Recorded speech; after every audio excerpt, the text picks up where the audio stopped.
ये जगरियों ने कमाई का धंधा बनाया हुआ है और ये अक्सर हमारे उत्तराखंड के लोगों को बेवकूफ बनाकर और हमारे उत्तराखंड के सीधे साधे लोगों को रात रात भर जागर लगाकर मूर्ख बनाते हैं और मूर्ख बनाने के बाद उनसे एक मोटा पैसा ऐंठते हैं और तब जाकर ये हमारे उत्तराखंड के लोगों को ऐसे पागल बना रहे हैं। असल ऐसा जो कहना था वो सुरेश का कहना था। दोस्तों, मैं हेमचू पहाड़ी एक सत्य घटना और लेकर आया हूं आप लोगों के बीच में। यदि आप पहली बार हेमचू पहाड़ी चैनल में आए हैं, मैं बस आपसे यही रिक्वेस्ट करता हूं, कहानी पूरी सुनने के बाद यदि आपको लगेगा कि इस कहानी में थोड़ी सी भी सच्चाई है, फिर दोस्तों आप चैनल को लाइक भी करें, सब्सक्राइब भी करें। तो दोस्तों, हमेशा की तरह वीडियो में आगे बढ़ने से पहले चैनल का एंटर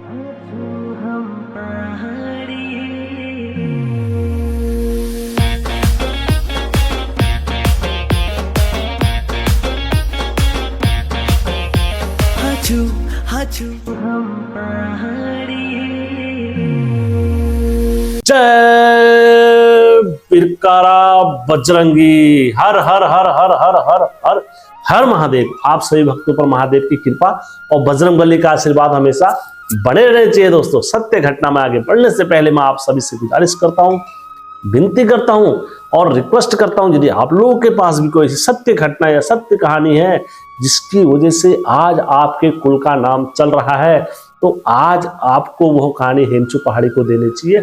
मेरा यकीन माने दोस्तों, मैं उस कहानी को हर हमेशा सत्य समझ के ही चैनल पर अपलोड करता हूं और मेरे जितने भी सब्सक्राइबर हैं उसे सत्य समझ के ही सुनते हैं। तो दोस्तों, कहानी को प्रारंभ करते हैं। दोस्तों, यह कहानी जो है ये पहाड़ अल्मोड़ा जिले से मेरे पास आई है और अल्मोड़ा जिले में एक व्यक्ति रहते थे जिनका नाम मैं सुरेश रखता हूं। सुरेश एक अच्छे नौकरी पेशे वाले आदमी थे और वो दिल्ली में रहते थे। दिल्ली में रहने के बाद उनकी अपनी जॉब वगैरह अच्छे से चलती थी।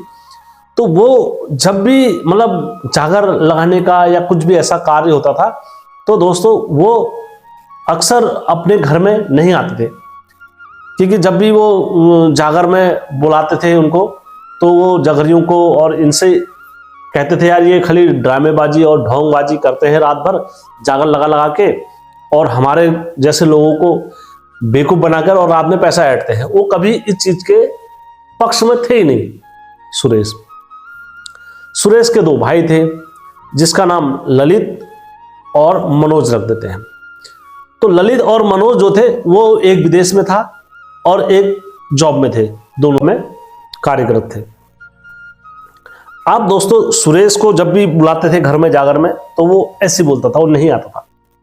सुरेश का भी अच्छा ठीक ठाक ही चल रहा था जॉब, और दिल्ली ऐसे शहर में रहना खाना पीना सब उसका अपना अच्छे से था। अब दोस्तों, बात यहां पर खत्म नहीं होती है, बात आगे को बढ़ती है धीरे धीरे।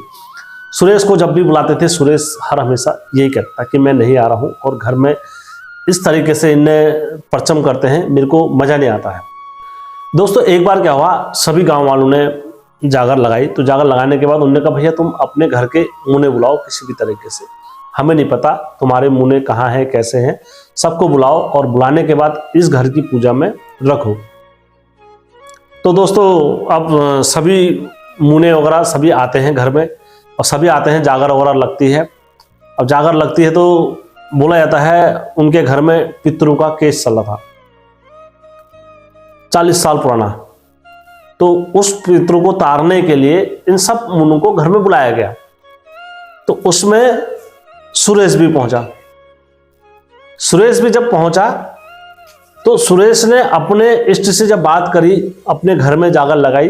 तो अब जो गुरु जागर लगाने आते हैं वो जागर लगाते, रात भर जागर लगाने के बाद लगाते लगाते लगाते तो उनसे कहते हैं कि भैया हमारे घर के इष्ट आज यहाँ पर खेल रहे हैं, तो आप सभी से विनती है हाथ जोड़ के यहाँ पर आइए। तो सभी लोग आते हैं परिवार के। सुरेश भी आता है, अब वो बैठता है अपने घर की जागर में। तो रात भर जागर लगते हैं, 11 बजे से 12 बज जाते हैं, देवते नहीं नाचते हैं, 2 बज जाते हैं, देवते नहीं नाचते। तो ऐसे करते करते बहुत देर हो जाती है। अब जो देवते नाच रहे थे, अब उनसे कुछ पूछो तो कहते हैं हमें क्या पता, जो होता है वो करेंगे, जगरिए गुरु करेंगे, सब ये करेंगे। तो उनने बात गुरुओं पर डाल दी, ये सारी बातें गुरु करेंगे। जब बार बार ये हो रहा था जागर में, अब बार बार गुरु के ऊपर बात आ रही थी कि गुरु करेंगे, और गुरु सुबह को अपना पैसा लेते थे ठीक ठाक और गुरु चल देते थे। तब सुरेश को आया गुस्सा जागर में, सुरेश को आया जागर में गुस्सा। उन्होंने कहा तुम यार हर बार तुम्हारे लिए जागर लगाने हम घर में आते हैं और रात भर जागर लगती है और सुबह को हम उठ के चले जाते हैं, तो तुम कैसे जागर लगा रहे हो, कैसे देवते हो गए हो, कैसे हमारे घर के पितर हो रहे जो आए नहीं रहे, मतलब इतना क्या हो गया, जो अंधकार क्या हो गया देवी देवताओं के लिए, या तो वार करो या पार करो। जाहिर सी बात है देवते आते हो तो छटपट करो। तो अब होता ही है दोस्तों, पहाड़ी में उनके बीवी बच्चे और कम से कम 40 साल की उम्र उनकी भी हो गई थी, तो जो उनके बीवी बच्चे और जो उनकी माँ थी वो कहती तो चला चुप जा, तेरे हाथ जोड़ चला, तू झन बुलाए तू जो है चला, तू मैं अपनो काम कर, और ये बवाल तू रहने दे चला, ये बवालम झन पड़। उसकी मम्मी पापा उसके हाथ जोड़ते हैं। तो वो दोस्तों आक्रोश बोला जाता है उसी में से फूट गया उसके अंदर से सुरेश के।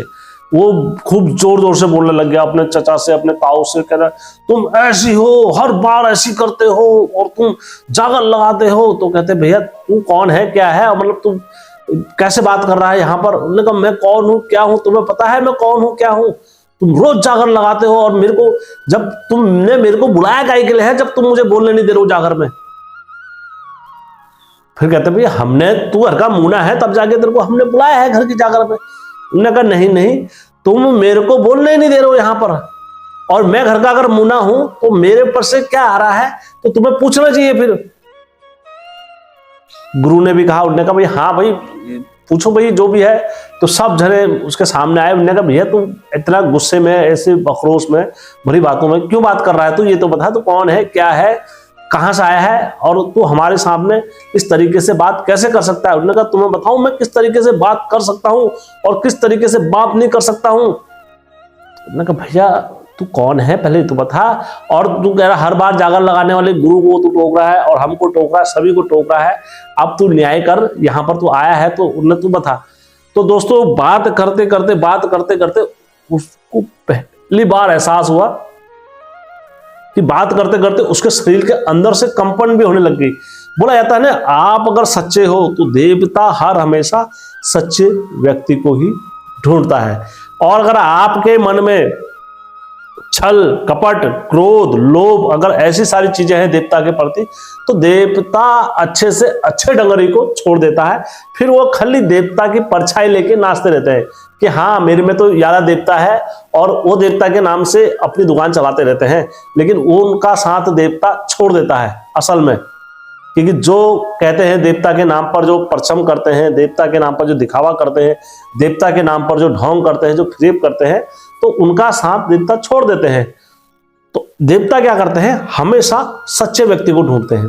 तो यहां पर क्या हुआ, ठीक उसी प्रकार से देवी देवताओं ने इनके शरीर में कंपन पैदा कर दी, और कंपन पैदा कर दी तो इनने अच्छा खासा एक जैसे बास्केट पहनी थी और अंदर से जैकेट पहनी थी और अपने कपड़े पहने थे दोस्तों नए नए दिल्ली से आके। तो इन्होंने क्या करा, अपने शरीर के जितने कपड़े थे वो सारे के सारे फाड़ दिए, और वहां पर कंपन, इनके शरीर में कंपनी चालू है, अभी कांप ही रहे। तो इनकी माता है, जो माता कह रही है, और जो इनकी बीवी है वो भी कह रही है तुमको क्या हो रहा है, आज तक तो पहले कभी नहीं हुआ तुमको ऐसा। अब जो बच्चे हैं वो बच्चे डर गए, इनके डर के देख रहे हैं इनको, ये क्या हो रहा है पापा में।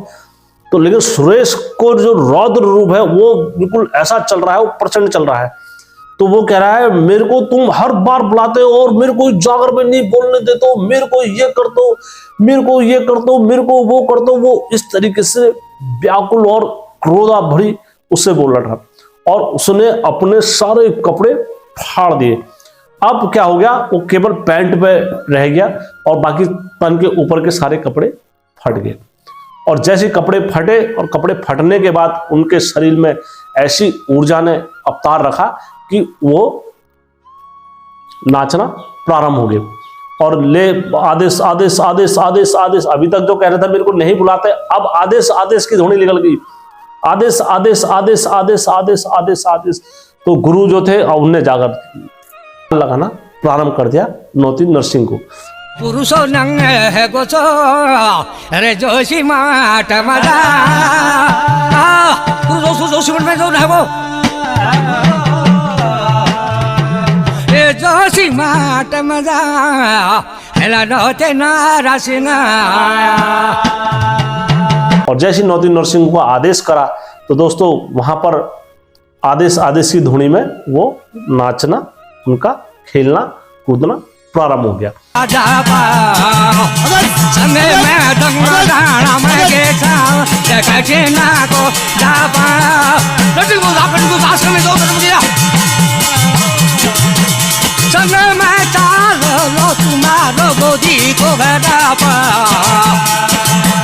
संगे मैं चंग लो कौन ना को जाबा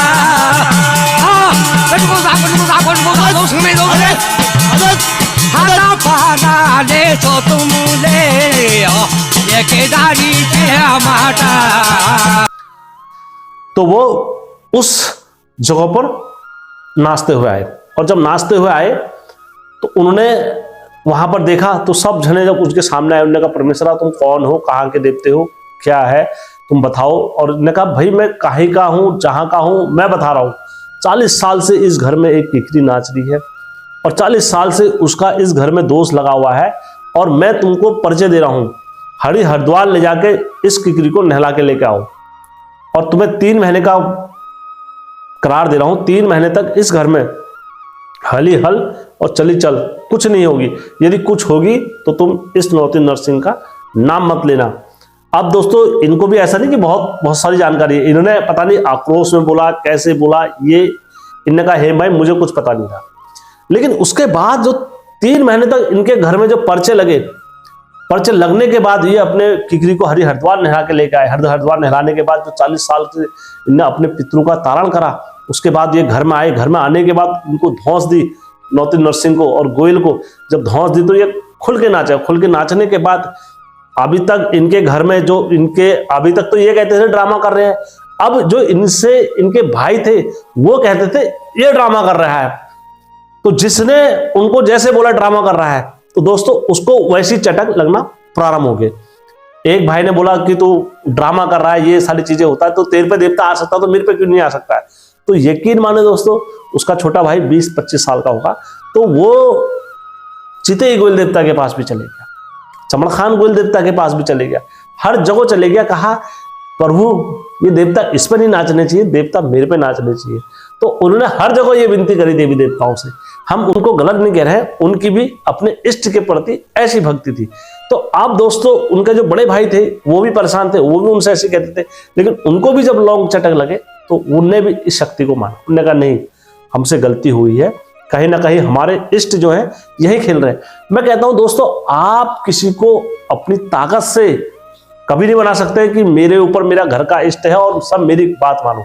आप अगर अपनी बात बनाना चाहते हैं तो आपके अंदर का जो देवता है वो शक्तिशाली होना चाहिए। आप अपने मुंह से नहीं, देवते की बभूत से काम करें। देवते की बभूत जहां पर लगेगी तो आपका देवता ऑटोमेटिकली शक्तिशाली है। और यदि आपके अंदर देवता ही अगर नहीं है शक्तिशाली तो फिर आप दिन भर नाचते रहो या दिन भर कूदते रहो या दिन भर सड़कों में हुड़चा हुड़चा करते रहो। लेकिन अगर देवता शक्तिशाली आपने बनाया है साधना करके, तपस्या करके, सिद्धि करके, तो दोस्तों आप कहीं पर भी जाओ तो आपके अंदर हर हमेशा देवता शक्तिशाली रहेगा। तो दोस्तों उस दिन के बाद इनके घर से कोई भी पहाड़ से दिल्ली में बोलता था, पहाड़ वाले दिल्ली में बोल रहे कि बेटा तू एक बबूत हमारे को यहाँ मार दे, हमारा ठीक हो जाता था। तो वो जिसके नाम से जहां बबूती लगाते हैं घर में तो वो सही हो जाता है। तो दोस्तों ये जब भी हो सकता है जब आपके इष्ट के प्रति भक्ति है। और ये कहानी मैंने मिथ्या नहीं बोली है, 101% सत्य बोली है। किसी भाई को इसमें हल्का या रत्ती भर भी डाउट है तो आप मुझसे संपर्क करें। 3 दिन के अंदर आपको कहानी का प्रमाण देना मेरा उत्तरदायित्व है। तो दोस्तों कहानी अच्छी लगी होगी, अपनों के साथ, घर वालों के साथ, बाहर वालों के साथ शेयर अवश्य करना। और दोस्तों जैसे कि आप सभी को पता है हमारा जोशीमठ में आगामी जो कार्यक्रम होने वाला है, इस कार्यक्रम की तैयारी बड़े जोरों शोरों से हमारी चल रही है और आप सब भी इसमें सम्मिलित होकर देव कार्य में अवश्य पहुंचे। दोस्तों एक बार फिर कह रहा हूं, यदि आपने भक्ति करी है देवता के प्रति श्रद्धा है, देवता के प्रति करुणा है, क्योंकि आप अगर भक्ति करने के सामर्थ्य हो तो दोस्तों अवश्य आपको पहाड़ों में जाके भक्ति करनी चाहिए। क्यों? क्योंकि दोस्तों हिरण्यकश्यप ने जब भक्ति करी, या रावण ने जब भक्ति करी, या अभी रावण ने जब भक्ति करी, या कुंभकर्ण ने भक्ति करी, जब असुरों ने भक्ति करी, तो तभी उन्हें क्या मिला? वरदान मिला भगवान से। यदि आप जोशीमठ में भक्ति करते हैं, मेरा यकीन है दोस्तों कि आपको भगवान आपकी इच्छा अनुसार वर जरूर देते हैं। और नौती नरसिंह ऐसे देवता है, यदि आपने उनको पूज दिया तो अवश्य अपने भक्तों को सिद्धि का फल जरूर देते हैं। तो इसीलिए आप जोशीमठ अवश्य आइए और अपने इष्ट देवता को जरूर पूजें, क्योंकि नौती नरसिंह सभी के इष्ट देवता है, पूरे कुमाऊं के देवता है, पूरे भारतवर्ष के देवता है। इसलिए नरसिंह पर अगर आस्था है तो अवश्य आप उत्तराखंड जरूर आए। जय उत्तराखंड, जय देवभूमि। पुरुषो नंग है गोचो अरे जोशीमठ मजा पुरुषो जोशीमठ में जो है वो जोशीमठ मजा हेला नौते नरसिंह ये भैया धोरांग तवली धोरा यारा तपली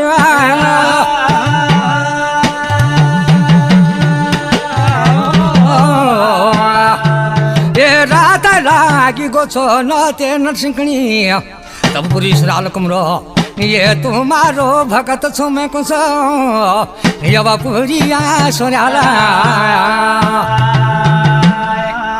बांधे पांगड़ी गोयु जोगी मैं यो सोया खींच के ओ बरिया ए जोगी बन जोपड़ के खींच के और मैं जोपड़ो जोगी मैं आए आता प्यारी प्रभात जो है गे ये छाना कांगा चिंगातानी जोगी मैं बारा कांगा जिला छंदा बड़ी पर जोगी जोगी मैं संग में डांग दाना में गेटा तुम लेकिन को जापा संग में डांग दाना में गेटा लेकिन को जापा लेकिन वो जापन को दास में दो कर दिया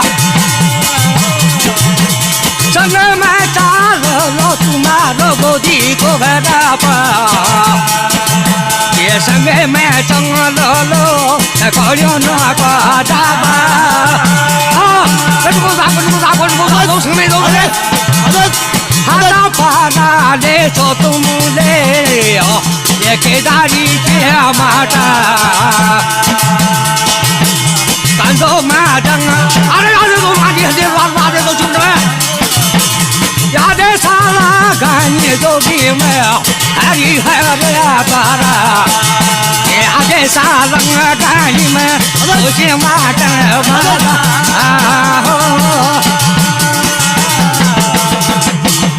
जोगी तो धुनी जोर में है जो सोरी कोठन जो पैट जो बन गया मार मार बेक साबिक ने गुरिया ससुराल की बंदी खोल कर जो जामरी जोगी तो सोरी कोट में जो रह गया तो सोरी कोट में धुनी जो कैसे रे मारिया कौन सा ये भगवान चला पर कौन सा ये भगवती काटोला लेके कौन सा ये कौन सा तो भी कौन सा ये हरवानी क्षमता लेके कौन सा ये कौन सा तो भी कौन सा सोनी कोट में जो धुनी